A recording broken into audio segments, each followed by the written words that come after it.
farming. The rich land produced bountiful crops to share with other towns and cities. But how could the produce be shipped quickly and economically? The need for better transportation to and from Fayette was increasing.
Becoming a railroad town is a huge boost to growth, and the following year, in 1874, Fayette received a charter from the state of Iowa to elect its own officials. This is the process of becoming incorporated.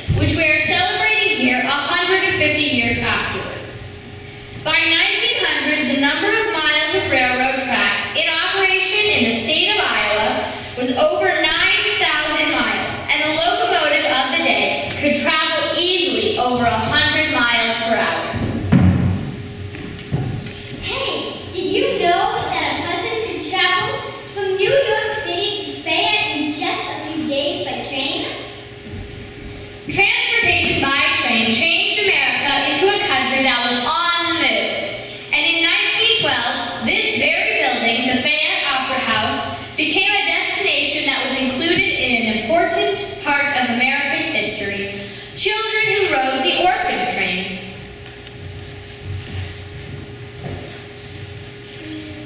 Good afternoon, folks, and thank you for joining us here in the Fayette Opera House for this special reception. I am Walter K. Humphrey, a local farmer and, well, an orphan myself. I represent the committee of local businessmen responsible for the preparation and distribution of the orphan children today. As announced yesterday, May 2nd, 1912, in our local paper, the Fayette Reporter, a company of orphan children under the auspices of the Children's Aid Society of New York City was to arrive at the train depot south of town this morning, and they have indeed arrived. Applications for the children will be accepted by our local committee under the guidance of the Children's Aid Society's placing agent, Ms. Karla B. Comstock. And so let me introduce her to you now. Ms. Comstock. Thank you, Mr. Humphrey, and I thank you all for coming out today. I am pleased to be here. Fayette, Iowa was chosen as a destination by our immigration department because of its high grade of citizenship, its good schools, especially being a college town, and its fertile and prosperous agricultural community. As Mr. Humphrey mentioned, we disembarked this forenoon for our final stop on our trip from New York City, which represents yet another venture in faith of the Children's Aid Society. I have with me 9 children who I can attest are well-disciplined, coming from various orphanages in the East. They know nothing about street life, but are in need of good Christian homes, as recommended by your committee. The Children's Aid Society's Placing Out Department asks that all interested parties clearly understand the terms and conditions for all children taken from the Opera House today. They are to be cared for in sickness and in health, to be supplied with adequate clothing, to be sent to school, to attend church and Sunday school, and to be retained as members of the family until the age of 18. Guardians must agree to write to the Society at least once a year with updates on the child's well-being. Formal adoption is not required. The children are expected to share the work of the household, but are not to be regarded as indentured servants. The Society reserves the right to remove the child at any time the circumstances of the home are judged as unsatisfactory by the placing agent. And now our placing agent, Ms. Comstock, will present the orphans. All right.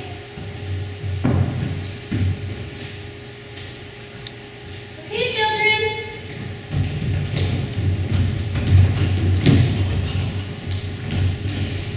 Now book lessons?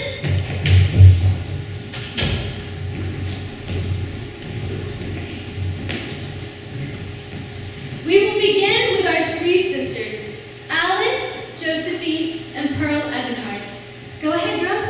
Jesus was me, this I know, for the Bible tells me so. Little ones to him belong. They are weak, but he is strong. It is our goal to preserve family ties as much as possible by placing brothers and sisters together in a home, or at least in the same community. We have a set of brothers here, William and Joseph Hinges. Say your poem, boys. Mid pleasures and palaces, though we may roam, be it ever so humble, there's no place like home. I have one more set of siblings, John McDowell and his sister Estella. Speak up now. The Lord is my shepherd, I shall not want. He makes me lie down in green pastures. He leads me by still waters. He restores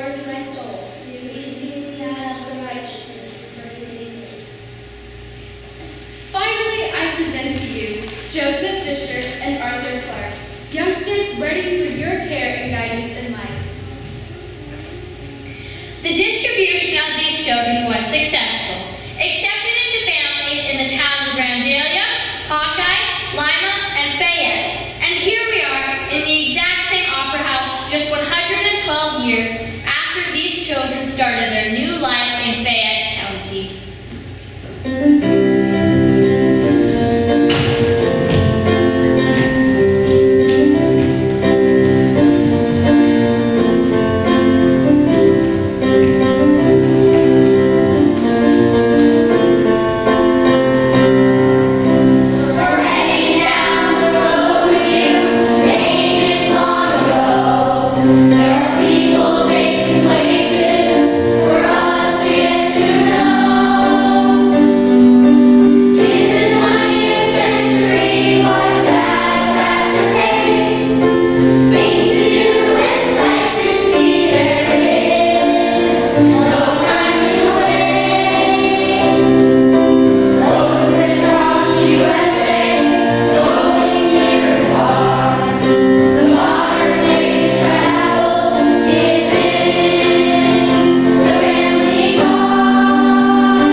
Motor cars, originally called horses' carriages, appeared in our nation around 1900, but they were considered to be more like toys rather than practical vehicles.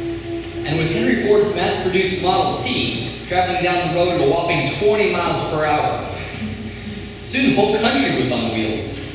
By 1916, the state of Iowa led the nation, yes, #1 in all the United States, with the number of automobiles per person Iowans like to drive.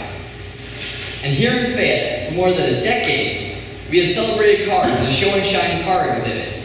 Folks like to show off their classic cars. And where better to drive than right here in our own 150-year-old town? What do you see as you look out the window? I passed the Conservation Club on Highway 93, crossed the Volga River, and Fox Islands when I see.